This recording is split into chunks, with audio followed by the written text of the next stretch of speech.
The Port Hudson State Historic Site is located on the Mississippi River north of Baton Rouge in East Feliciana Parish, Louisiana, just outside the limits of Port Hudson and in the vicinity of Jackson. The site preserves a portion of the fortifications and battle area of the longest siege in American history. During the American Civil War from May 23 through July 9, 1863, the state of Louisiana maintains the site, which includes a museum about the siege, artillery displays, redoubts, and interpretive plaques.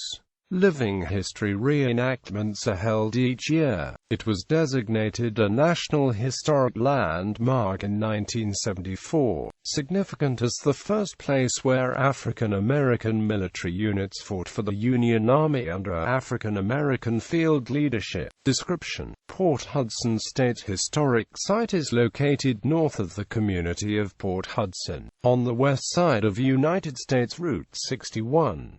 The property of the site extends west to Thompson Creek, and is bounded on the north by Sandy Creek and partly on the south by Foster Creek. This area forms a terrace about 65 to 80 feet above the creeks, with twisting and steep terrain that made for a natural defensive position, and is where Union Army forces were dug in. The area immediately to the southwest of Foster Creek has similar terrain, and is where Confederate defensive positions were located. These positions were but a small portion of the total offensive and defensive positions, which entirely ringed the community, and included artillery emplacements overlooking the nearby Mississippi River. An addition of 256 acres to the site was made possible by the Conservation Fund using its Battlefield Revolving Fund established by grants from the Gilder Foundation and contributions from a number of partners. Port Hudson National Cemetery, where many dead of the siege were buried, is located about 6 miles to the south in East Baton Rouge Parish. History: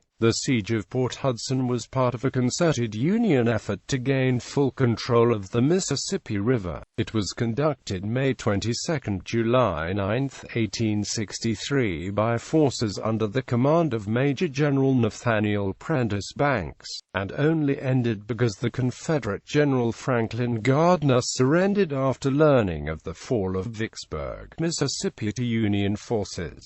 General Banks gave orders to 2 units composed entirely of African Americans, the 1st and 3rd Louisiana Native Guards, to attack the Confederate positions south of Foster Creek on the morning of May 27.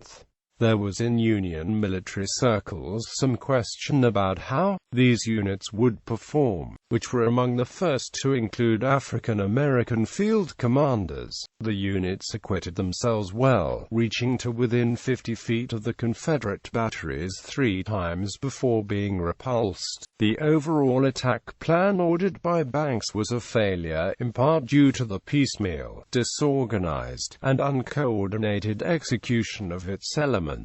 The units that fought against this position suffered 37 killed, 155 wounded, and 116 missing, and remained in the field until ordered to retreat at 4 p.m. Soldiers' reburial. In 1990, a dedication ceremony was held to pay tribute to all soldiers who died at the siege. A group of Civil War reenactors and a modern military honor guard escorted a gun carrier, which bore a wooden coffin containing the sparse remains of victims of both sides. Following the ceremony, the coffin was lowered to its final resting place beneath a single obelisk. The remains were found during an archaeological study began in 1987 to authenticate if graves of soldiers existed at the historic Port Hudson Cemetery. Testing in the first season of the study found Confederate and Union buttons confirming the graves were military. An individual buried in a uniform with Union Eagle buttons was probably a Union soldier who breached the line and was shot at close range receiving buckshot in the abdominal region.